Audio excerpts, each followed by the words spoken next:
Third month में मेरा anti scan हुआ। एंटी स्कैन में कुछ ऐसा पता है, NIPT जो टेस्ट होता है वो किसी भी तरह के जेनेटिक डिसऑर्डर के बारे में बता देता है अगर बेबी को है। जो अल्ट्रासाउंड कर रही थी स्पेशली, उन्होंने मुझे बोला कि आपके पेट में पानी थोड़ा कम हो रहा है, तो AFI मेरा थोड़ा सा कम हो गया था।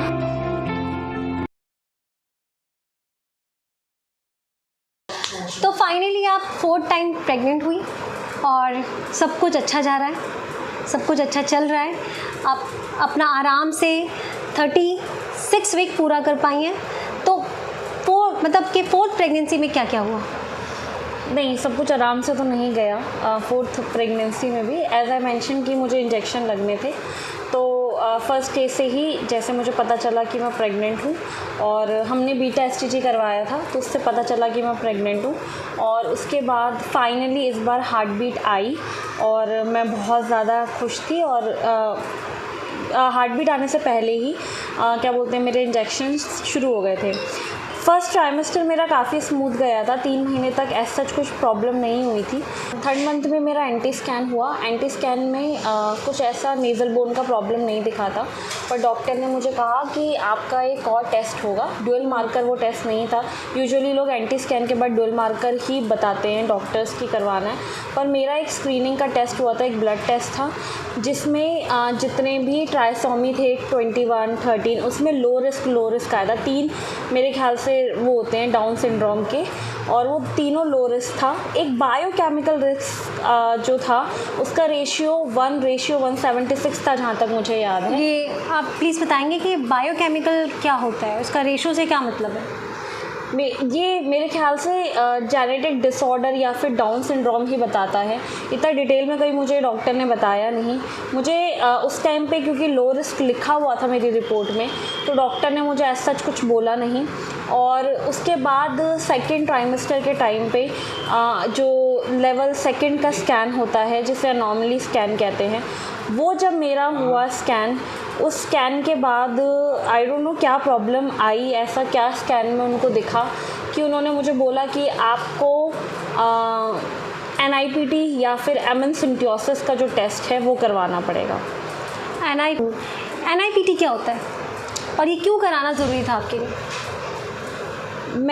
मुझे डॉक्टर ने ये टेस्ट बहुत पहले ही बोल दिया था कि आपको करवाना चाहिए, क्योंकि मेरे पिछली हिस्ट्री में मिसकैरेजेस थे, जैसे मैंने मेंशन किया है, और उसमें जो 3rd मिसकैरेज था उसमें जेनेटिक डिसऑर्डर का प्रॉब्लम आया था। तो मेरे ख्याल से जहाँ तक मुझे पता है, NIPT जो टेस्ट होता है वो किसी भी तरह के जेनेटिक डिसऑर्डर के बारे में बता देता है अगर बेबी को है। ये एक ब्लड टेस्ट होता है, ये 99% मेरे ख्याल से एक्यूरेट होता है। बट जो दूसरा टेस्ट, ये ब्लड टेस्ट होता है, जो दूसरा टेस्ट था एमन सिम्टियोसिस का, वो टेस्ट क्या बोलते हैं, वो जो हमारे पेट में एमनियोटिक फ्लूइड होता है उसको सिरिंज से लिया जाता है, और फिर उससे क्योंकि बच्चा उसी में ही यूरिन पास कर रहा है, उसी में रह रहा है, तो वो 100% एक्यूरेट होता है। तो मेरे जो डॉक्टर्स थे वो मुझे इस टेस्ट के लिए ज़्यादा बोल रहे थे करने के लिए रेदर देन NIPT। उस दौरान मैंने सेकंड डॉक्टर से भी ओपिनियन लेने की सोची, क्योंकि मैं बहुत डरी हुई थी इस टेस्ट को लेके। मुझे सडनली समझ नहीं आ रहा था कि why they are asking me to do it, क्योंकि मिसकैरेजेस तो पास थे, अभी क्यों बोल रहे हैं। तो जब मैं सेकंड डॉक्टर के पास गई, मेरी सिस्टर भी प्रेग्नेंट थी उस दौरान, तो वो जिस डॉक्टर को दिखा रही थी, मैं उनके पास गई और उन्होंने मुझे क्लियरली ही ये बात बोली कि आपको तो करवाना ही चाहिए ये टेस्ट। बट मैंने ये टेस्ट नहीं करवाया, क्योंकि जहाँ पे मैं अल्ट्रासाउंड करवा रही थी और जिन डॉक्टर ने मुझे ये टेस्ट बेसिकली रेकमेंड किया था, उन्होंने मुझे बात बता दी थी कि इस जो एमन सिम्टियोसिस का टेस्ट है बेसिकली, उसमें मिसकैरेजेस के चांसेस रहते हैं। उन्होंने जो रेशियो बताया था, उन्होंने 1000 पे 1 बताया था कि 1000 वुमेन्स पे एक मिसकैरेज के चांसेस रहते हैं। और मैं वो लेने के लिए रेडी नहीं थी, एज मैं कई सारे मिसकैरेजेस झेल चुकी थी। बट मेरी डॉक्टर्स जो थी वो काफ़ी मुझे बोल रही थी कि आपको ये करवाना चाहिए। फाइनली मैंने डिसाइड किया कि उस दौरान मैंने डिसाइड किया कि मैं नहीं करवाऊंगी कोई भी टेस्ट। बट देन मेरे क्योंकि अल्ट्रासाउंड बार बार होते रहते हैं, क्योंकि मुझे ये ब्लड क्लॉटिंग का इशू था जो मैंने मेंशन किया था एल्पा पॉजिटिव में, तो मेरे जब अल्ट्रासाउंड हो रहे थे 15 दिन बाद, तो एक और प्रॉब्लम जो मैंने फेस की वो ये थी कि इकोजेनिक बॉवल करके एक और प्रॉब्लम आ रखी थी। बेसिकली जो डॉक्टर ने मुझे समझाया वो ये समझाया था कि जो पेट की अंतड़ियां हैं बच्चे की वो नहीं दिखनी चाहिए थी अल्ट्रासाउंड में, वो ब्लैक आना चाहिए था, वो वाइट आ रहा था। उसको इकोजेनिक बॉवल करके मुझे बताया था। ये कई बार बॉडी में जब आपके इन्फेक्शन होता है तो हो सकता है बच्चे तब वो दिखता है, अगर बच्चे ने वो ब्लड ले लिया हो कुछ करके, ऐसे मुझे डॉक्टर ने समझाया था।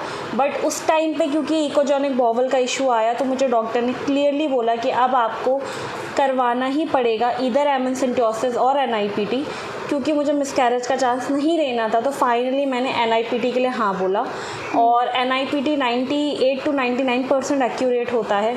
मेरा ब्लड टेस्ट हुआ और उसकी जो रिपोर्ट आती है वो काफ़ी लेट आती है, 10 to 15 डेज़ मुझे जहाँ तक लगता है मैंने 10 to 15 डेज़, मतलब 10 to 15 डेज़ वेट करना, वो भी इस रिपोर्ट का।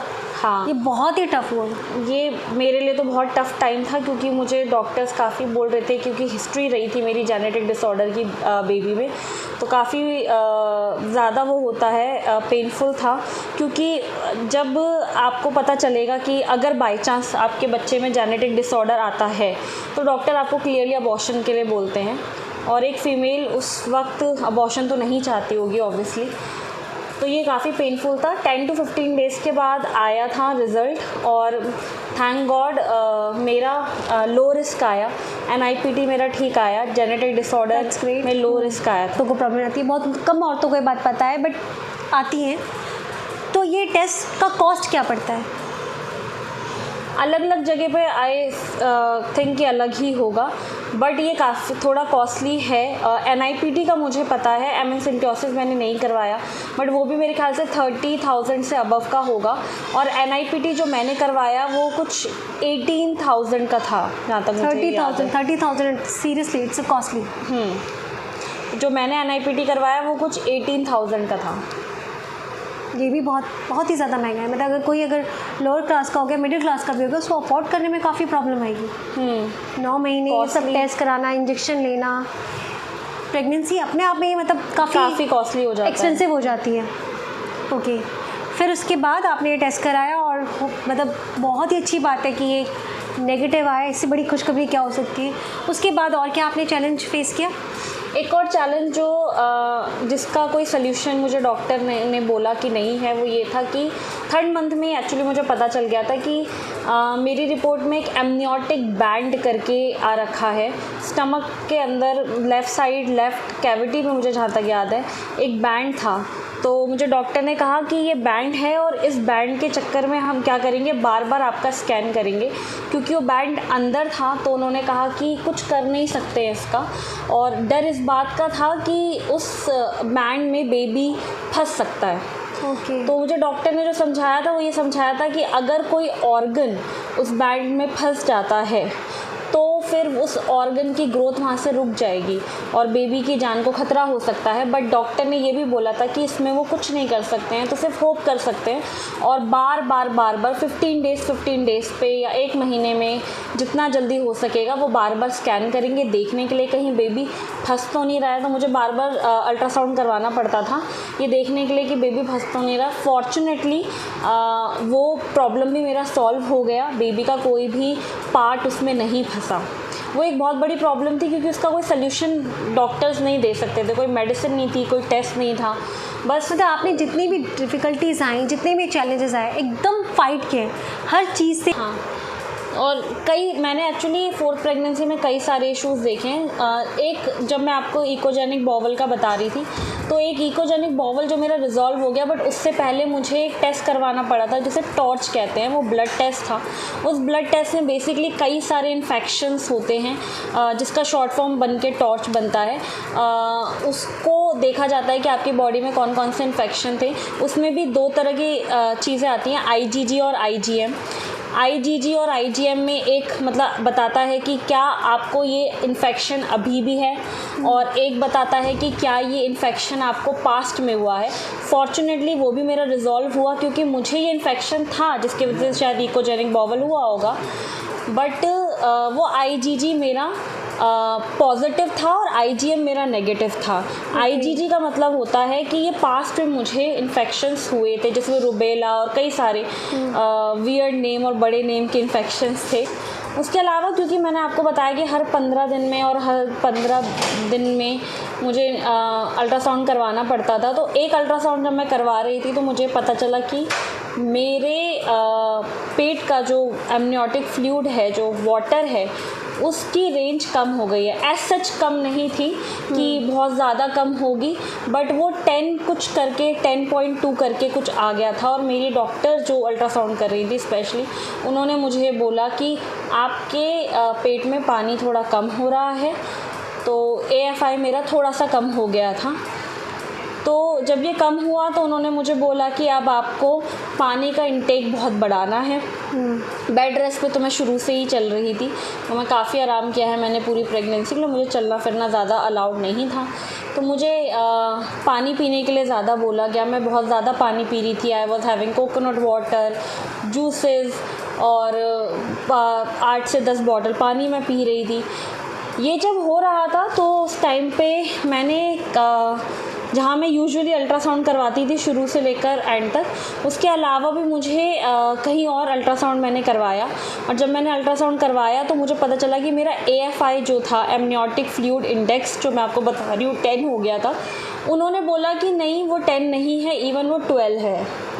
उसके बाद से अभी तक जब भी मैं अल्ट्रासाउंड करवा रही हूँ कहीं और से, तो मेरा एमनियोटिक फ्लूइड जो है वो एकदम एक्यूरेट आ रहा है। अभी जो मैंने लास्ट स्कैन करवाया उसमें भी 11.6 या 5 कुछ करके था, जो कि एक्यूरेट है, एडिकेट है। तो मैं ये बोलना चाहती हूँ कि जब भी हम किसी एक जगह से अल्ट्रासाउंड करवाते हैं, कई बार मेजरमेंट्स अलग हो सकते हैं क्योंकि अलग अलग लोग करते हैं। तो कई बार सेकंड ओपिनियन लेना या कहीं और से अल्ट्रासाउंड करवाना अच्छा होता है, एक रियलिटी चेक आपको मिल जाए।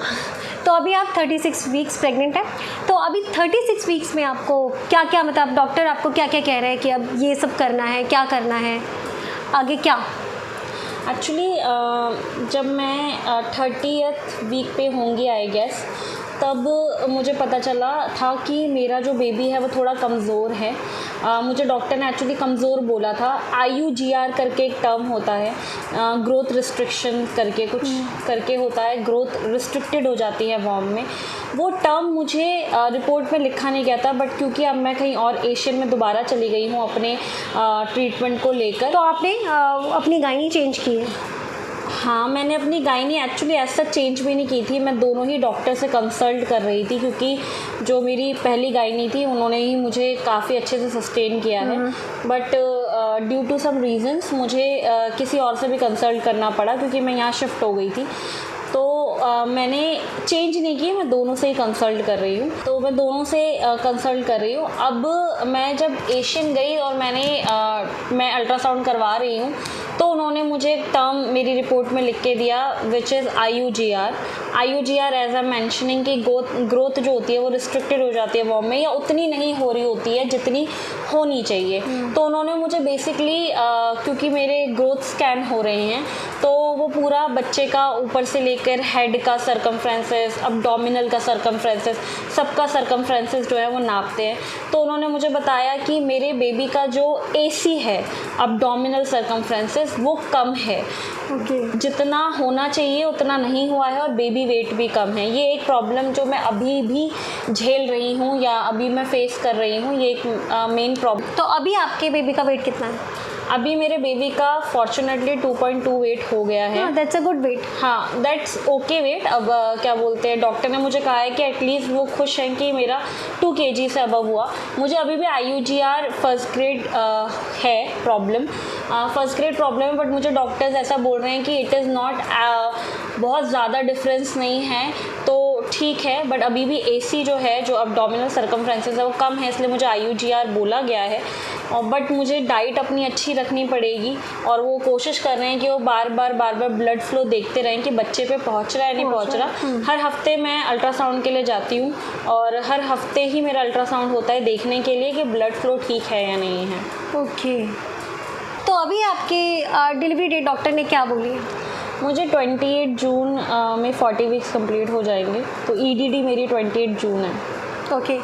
तो अभी है आज 2 जून। तो मतलब अभी बस कुछ ही टाइम बाद आपका बेबी आपके साथ होगा, और होगा ही होगा। अभी तक सब अच्छा हुआ है तो आगे भी बहुत ही अच्छा होगा।